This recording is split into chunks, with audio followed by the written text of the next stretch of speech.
बहुत बहुत नमस्कार करते हैं आप सभी का। आपके साथ मैं और ऋतिका पांडे। आज की खास चर्चा में हमारे सभी दर्शकों का बहुत बहुत स्वागत है। देखिए, आज हम आपको सीधे ना उज्जैन लिए चलते हैं। जी हाँ, महाकाल की नगरी आपको लिए चलते हैं। जी हाँ, जहाँ कहेंगे आज के लिए कि राजनीति के शिखर पर, जी हाँ, थोड़ी सी राजनीतिक खबर भी है, पर अभी कहेंगे सादगीपूर्ण इसको हम कह सकते हैं कि राजनीति के शिखर पर सादगी का दिखा दिया मान, सत्ता का सुख छोड़कर सामूहिक विवाह का किया सम्मान। उज्जैन में हुई ये शादी 21 जोड़ों का एक बंधन, सीएम के बेटे के विवाह पर देखिए सबसे बड़ा विश्लेषण। जी हाँ, आज के इस पूरी खास चर्चा में हमारे साथ मध्य प्रदेश की ब्यूरो हेड आरती शर्मा आज हमारे साथ फिर से जुड़ गई हैं।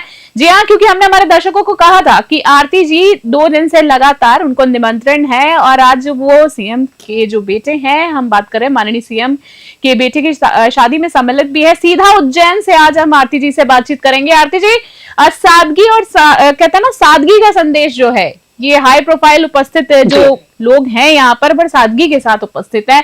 सीएम के बेटे की शादी, 8 राज्यों के राज्यपाल, कई राज्यों के मुख्यमंत्री शामिल हैं। सामूहिक विवाह के मंच पर इतनी बड़ी हस्तियों की मौजूदगी के क्या मायने निकाल सकते हैं? देखिए ऋतिका, मैंने कल भी आप लोगों को बताया था और आज भी, ये देश के लिए हम एक नए अध्याय की शुरुआत की तरह देख सकते हैं। आज के दौर में जिस तरीके से भव्य और भव्यतम शादियों को मनाने के चक्कर में जो कर्ज और फिर उसके बाद जो जिस तरीके से लोग परेशान होते हैं, उन जैसे समाज के लोगों के लिए ये एक मिसाल है, एक सबक है कि शादी को किस तरीके से बड़े ही सरल, सहज और सादगीपूर्ण तरीके से भी आप आयोजन कर सकते हैं। आज मुख्यमंत्री के जो सुपुत्र हैं, वो विवाह बंधन में अकेले नहीं बंधे हैं। आज उनके साथ 21 जोड़े भी शिप्रा के तट पे आज अपने परिणय सूत्र में बंधे हैं।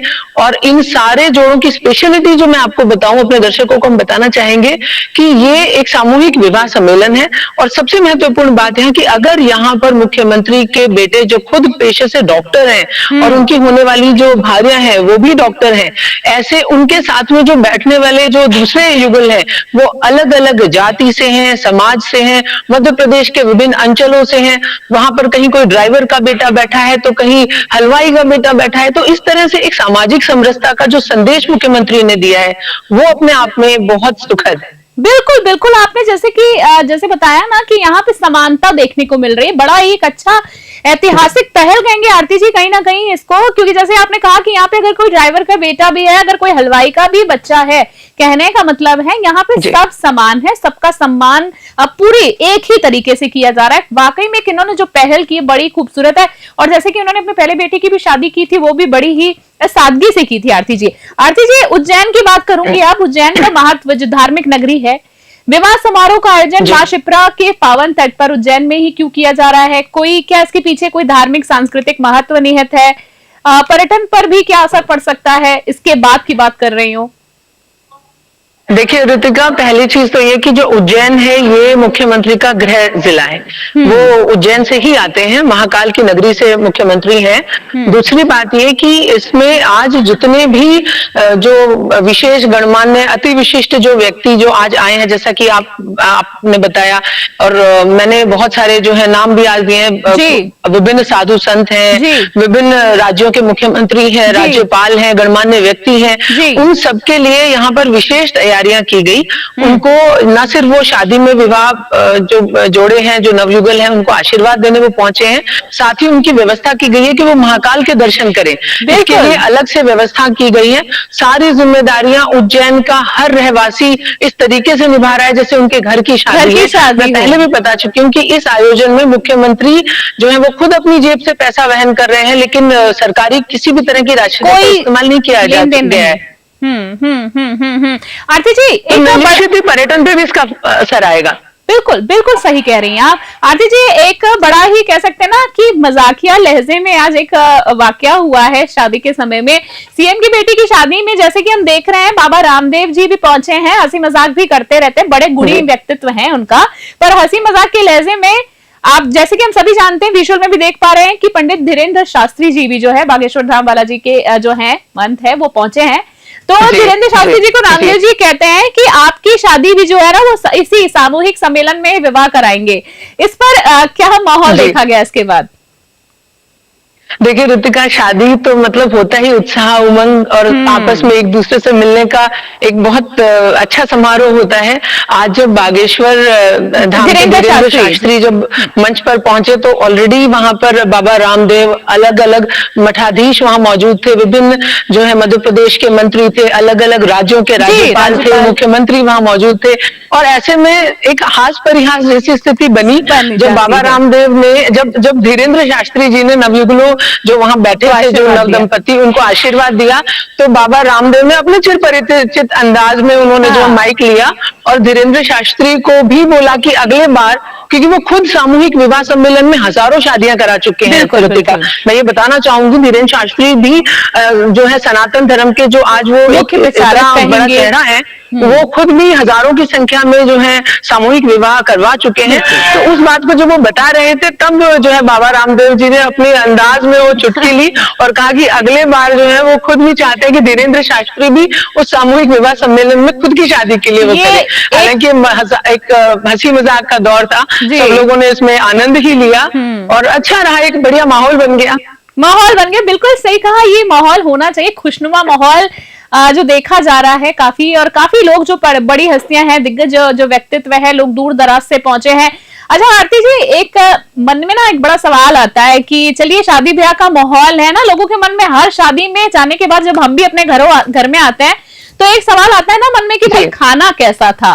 तो वहां पे खाने पीने की क्या रस्में की गई हैं, मतलब खाने पीने में क्या क्या मुख्य तौर पे चीजें देखी गई है, हलवाई वगैरह कहाँ से बुलाए गए हैं, कैसा इंतजामात इतनी गैदरिंग में? देखिए ऋतिका, ये एक सीखने वाली चीज है लोगों के लिए भी। जिस तरीके से शादी का साधारण आयोजन रखा गया, उसी तरीके से खाने को भी बहुत विशुद्ध शाकाहारी और मालवांचल, क्योंकि इंदौर है, उज्जैन है, ये मालवांचल की धरती कही जाती है, तो बिल्कुल वही दाल बाफले और तरह तरह की नमकीन के साथ जो मेहमान आए थे उनका स्वागत किया गया, उनको भोग कराया गया। कोई ऐसा जो जिस तरह आजकल शादियों में आप और हम देखते हैं, कहीं इटालियन कुजीन चल रहा है, कहीं पर मुगलई लगा देते हैं, कहीं अलग अलग जो है एशियन खाने के वो रहते हैं स्टॉल, ऐसा ना करके बड़ा सीधा सादा विशुद्ध शाकाहारी जो भोजन है वो परोसा गया और मेहमानों ने भी जमकर इस खाने का लुत्फ उठाया है। आपको पर्सनली खाना कैसा लगा? हम जानेंगे, आप विशिष्ट अतिथि के तौर पे गई हैं वहां पर, आपको कैसा लगा इंतजाम पूरा? आरती जी। ऋतिका, हम तो वैसे भी दिल्ली के लोग हैं, खाने के शौकीन हैं, बिल्कुल। मालवांचल तो हम कैसे मिस करेंगे। हम तो चाहते थे आप लोग भी आए और हमारे दर्शक भी पहुंचे। ये खुला आयोजन था सबके लिए, विशेष वहां पर जो है निमंत्रण सबके लिए था, लेकिन जिस तरीके से जो हमने ये पूरा आयोजन देखा, सीखने की चीज मिली, संदेश बहुत अच्छा गया और हम चाहते हैं कि हमारे जो दर्शक भी हैं वो भी इस आयोजन से कहीं ना कहीं ये सबक लें। बिल्कुल बिल्कुल। और आपने कहा कि हम भी पहुंचे, आप पहुंच गए, इसका मतलब हम मैम पहुंच गए हैं। आरती जी, सीधे तौर पर बात यह है, और दर्शकों को बताना चाहेंगे कि आरती शर्मा मध्य प्रदेश ब्यूरो हेड आज हमारे साथ इस बेहतरीन ग्राउंड रिपोर्टिंग के फिलहाल मैं उनके लिए कहूंगी। आखिरी एक दो सवाल में मैं बस जानना चाहूंगी कि जैसे ये रस्म वगैरह है, आज शादी हो चुकी है, संपन्न हो चुकी है, अब क्या आगे भी कोई कार्यक्रम वगैरह रखे गए हैं या आज ये कार्यक्रम आखिरी माने हम? देखिए ऋतिका, कल से ही जो शादी में जो शगुन होते हैं, जो रस्में निभाई जाती हैं, वो कल से ही शुरू हो चुकी थी। माता पूजन है, फिर यहाँ पर एक संगीत होता है, महिला संगीत, इस तरह से गणेश पूजन होता है। ये सारी रस्म रिवाज कल हो चुके थे। आज सुबह सुबह जो है फेरों का और जो वरमाला वाला कार्यक्रम है वो सुबह हुआ, और अब जो है अब सिर्फ वो जैसे हम सामान्य भाषा में कहते हैं रिसेप्शन होता है, लेकिन यहाँ पर इसमें लोगों का बस एक दूसरे के साथ मिलना जुलना होगा। और आज ये जो है आखिरी वो रहेगा इस पूरे कार्यक्रम का। उसके बाद सब अपने नवयुगल जो दंपति हैं वो अपने दाम्पत्य जीवन की ओर बढ़ेंगे। बिल्कुल शुरुआत है, ये शुरुआत है, बिल्कुल खूबसूरत शुरुआत हम कहेंगे, बड़ी ही खूबसूरत पहल है। आपसे जानना चाहूंगी, एक मन में सवाल आ रहा है और मुझे लगता है दर्शक भी जानना चाह रहे हैं, बड़ी सादगीपूर्ण शादी की गई है, बड़ी खूबसूरत पहल हम कहेंगे। एक माँ बाप के कंधों का बोझ भी इन चीजों से कम होता है और उन्होंने बड़ी अच्छी पहल की है। हम मुख्यमंत्री जी की बात करेंगे कि उन्होंने बाकी शादियां भी जो अपने एवज में ही ये पूरी करवाई है। पहनावे वगैरह की जिस तरीके से हम देख पा रहे हैं साधारण है। आरती जी, आपसे जानना चाहूंगी कि क्या बच्चियों को कोई दान दक्षिणा, जो हम कहते हैं ना बच्चियों को दिया जाता है, दहेज हम इसको नहीं कहेंगे, पर दान दक्षिणा क्या करी गई? पूरी वो जमाइयों की मनवार करी गई है या नहीं करी गई है? बिल्कुल ऋतिका, आपका हक भी बनता है क्वेश्चन करने का। आप राजस्थान से हैं और ये क्योंकि मालवांचल है और ये कहीं ना कहीं राजस्थान की पृष्ठभूमि से जुड़ता हुआ है। यहाँ पर जितना सेवा सत्कार दामादों का किया जाता है, उसी तरीके से यहाँ पर भी उन दामादों की उतनी ही सेवा पानी की गई है। लड़कियों को, लाडलियों को, बिल्कुल घर की बहन बेटियों को जिस तरीके से उपहार दिए जाते हैं, जी, जी। वो सब उपहार वहां पर जितने भी लोग पहुंचे, उन्होंने अपनी अपनी तरफ से अपने अपने सामर्थ्य के अनुसार दिया। जी, जी। इस सारी बातचीत में एक चीज और मैं बताना चाहती हूँ ऋतिका। Please, आज जनरली हम लोग सोचते हैं कि मुख्यमंत्री हैं तो पूरा जो है वो आज बिल्कुल सब कुछ छोड़ के काम पे लगे होंगे और शादी में ही लगे होंगे, लेकिन आज सुबह हम हैरान हुए, मुख्यमंत्री ने केंद्रीय मंत्री ज्योतिरादित्य सिंधिया के साथ वो भी आए थे आज। मन की बात कार्यक्रम जो है, प्रधानमंत्री नरेंद्र मोदी जो हर रविवार को मन की बात में अपने बात रखते हैं, उसको बड़े धैर्य पूर्वक सुना। तो मतलब एक पिता की भूमिका में जहां वो पूरा टाइम रहे, वहीं पर एक प्रशासक की भूमिका में भी उन्होंने अपनी पूरी जिम्मेदारी क्या बात निभाई। है। तो ये भी उनके एक व्यक्तित्व से सीखने वाली बात है। व्यक्तित्व से सीखने वाली बात है, बिल्कुल। तालमेल उनका हमेशा ये जो है, इसलिए उनको सराहा जाता है। आरती जी, आज की चर्चा में मैं कहूंगी कि आखिरी कोई एक ऐसी बात आप रखना चाहे आज की चर्चा के लिए फिलहाल, जो आपको सबसे ज्यादा अच्छी लगी, कोई जनता को आप कोई मैसेज देना चाहती हैं? ऋतिका, ये जो पूरा आयोजन रहा, जो मुझे सबसे ज्यादा अपील मुझे लगा, जी। इस पूरे आयोजन में कोई भी ऐसा, जनरली हम क्या होता है देखते हैं कि शादी में कोई वीआईपी आते हैं तो बाकी लोगों को एक तरफ कर दिया जाता है, और वो आयोजन में दूल्हा दुल्हन भी हम देखते हैं आजकल स्टेज पे अकेले खड़े हैं, और क्योंकि फोटोग्राफी बहुत जरूरी होती है तो वो उसके लिए जो है फोटोग्राफर्स में फोटो अच्छी आ जाए तो सब बाकी रिश्तेदारों को नीचे उतार दिया जाता है। इस आयोजन में ऐसा लग रहा था कि भले ये शिप्रा के तट पर हो रहा हो, लेकिन हर 21 जोड़ के अंदर जो मन में बात थी, जैसे वो अपने घर में सारे रिश्तेदारों के बीच में अपने नियमों के, अपनी शादी की रस्मों को वो निभा रहे थे, वो जो आत्मीयता वो झलक रही थी, वो मुझे बहुत अच्छा लगा वहां देखकर। बहुत ही खूबसूरत हम कहेंगे। आरती शर्मा जी आज हमारे साथ जुड़ी हैं। आरती शर्मा, मध्य प्रदेश ब्यूरो हेड, आप उनको देख रहे हैं सीधा उज्जैन से। आरती जी, सबसे पहले तो आपको बहुत बहुत धन्यवाद देना चाहेंगे, और हम चाहेंगे कि आप भी हमारी पूरी टीम की तरफ से आप उस कार्यक्रम में उपस्थित है विशिष्ट अतिथि के तौर पर, तो वर वधुओं को आशीर्वाद दे और बड़ी शुभकामनाएं हमारी तरफ से। तो देखा आपने कि रिश्तों का ये जो बंधन है पावन शिप्रा तट पर बना है। जी हाँ, जनता के बीच रहकर मुख्यमंत्री ने धर्म को निभाया भी है।